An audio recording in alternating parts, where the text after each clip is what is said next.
Welcome to the Fourth Down Experience, the podcast devoted to special teams. Your host of the Fourth Down Experience, former pro free agent, 9-year professional kicking coach out of the Midwest, Coach Chris Hughesby. Alongside Coach Chris Hughesby is a former 2-time Arena Bowl champ, 9-year pro kicking coach, repping the South, Coach Brian Jackson.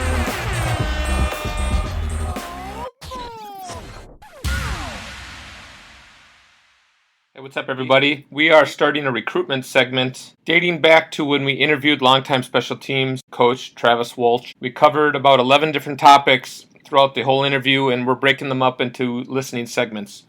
It came from episode 74 if you'd like to hear the whole thing, but we hope you enjoy these little 5-minute segments where we answer and discuss different topics in recruiting and college football. Enjoy. Travis, I'm curious, a lot of kickers maybe who don't make it to the Division I level, may go to Division II, Division III, and there's not necessarily a specialist type coach or a special teams coach that really understands specialists. If kids are going to practices and they don't necessarily have somebody guiding them along to tell them what to do, how could a specialist maybe be in the good side of a coach and by staying involved with practice or doing certain things so that they don't look like the guy that's just standing on the sidelines the whole time?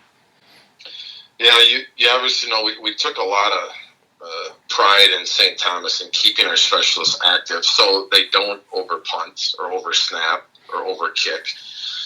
And what does that mean? That means, I'm not going to say glorified manager, but yeah, ball spotters, they're on the chains, they're shagging, they're helping different position groups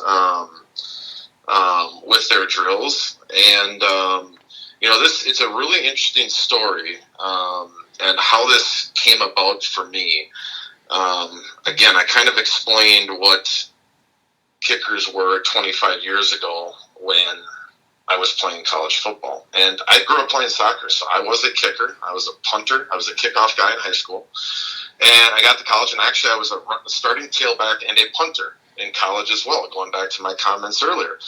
And as I think about what I perceived the kicker to be back then was he would show up for pre-practice and kick and or maybe punt. Then we didn't see him for 2 hours. And then right before practice was over, we'd do some field goals at the end of the practice and he was back. And when he missed, most of the team would be like, it's the kicker. He's missing, He never seemed part of the team because literally he would leave and then he would come back. We then had a guy named Steve Opkin-North. We recruited him. I was at Winona State at the time. And Steve was what I would consider pretty rare in the fact that he was a kicker and he also wanted to be a football coach. So what he did is he hung around practice. He helped the linebackers in their drills. Then he went down with the quarterbacks. And that was the first I saw of if Steve missed a field goal and he ran off, the team went to him. Hey, man, no problem, great job, whatever. And the only difference is he endeared himself to everyone because he stuck around. He was there all practice. And you guys know it. And back then it was just him. There was no coach. He was our only kicker. But he made himself part of the team. Light bulb went on in my head. Like, this is what we have to do with every specialist. And we got to have a specialist group. And I'm so thankful throughout the years that Coach Caruso always committed to saying, our specialists deserve a coach just like every other position on our team. And it doesn't need to be, we were fortunate when we had Chris where technically we could be really, really sound. But I go back to my days as a youth baseball coach and a summer rec coordinator and say, it's like pitching sometimes. You kind of got to navigate the mind a little bit and you got to keep them in check. And sometimes it's just that one little reminder that can get them back going again. Or it's just stop kicking, Just let's cut the reps. Let's start over tomorrow. And there's no reason why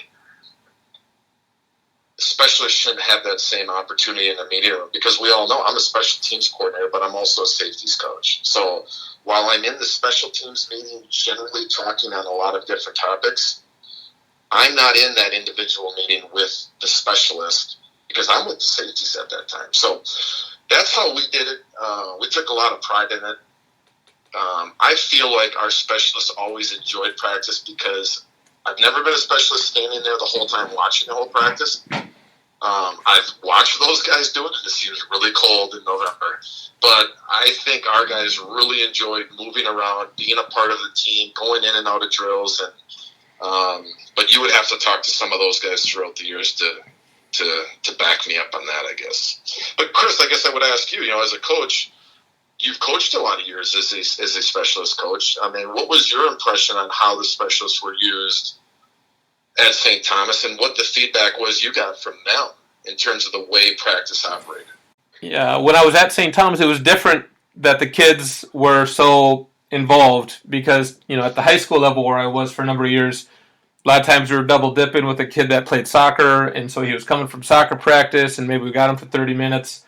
So it was a little bit different. And then good point. From a kicking coach perspective, I had like 100 drills in my head of what I wanted to do. And then when we did pre-practice, you're typically just getting the guys warmed up so that they're ready to roll.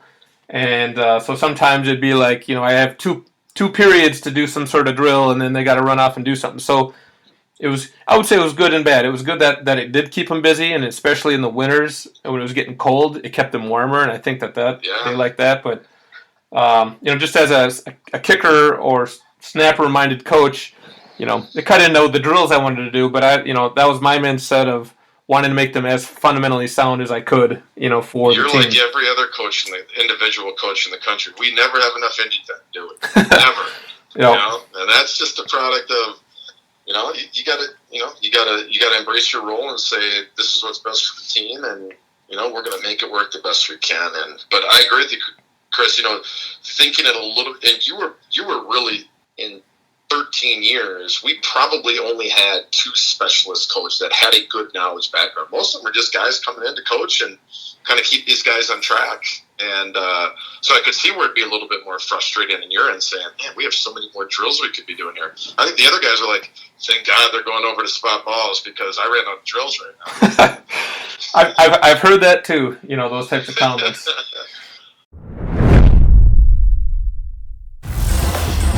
Thank you for listening to the Fourth Down Experience. Be sure to subscribe on iTunes.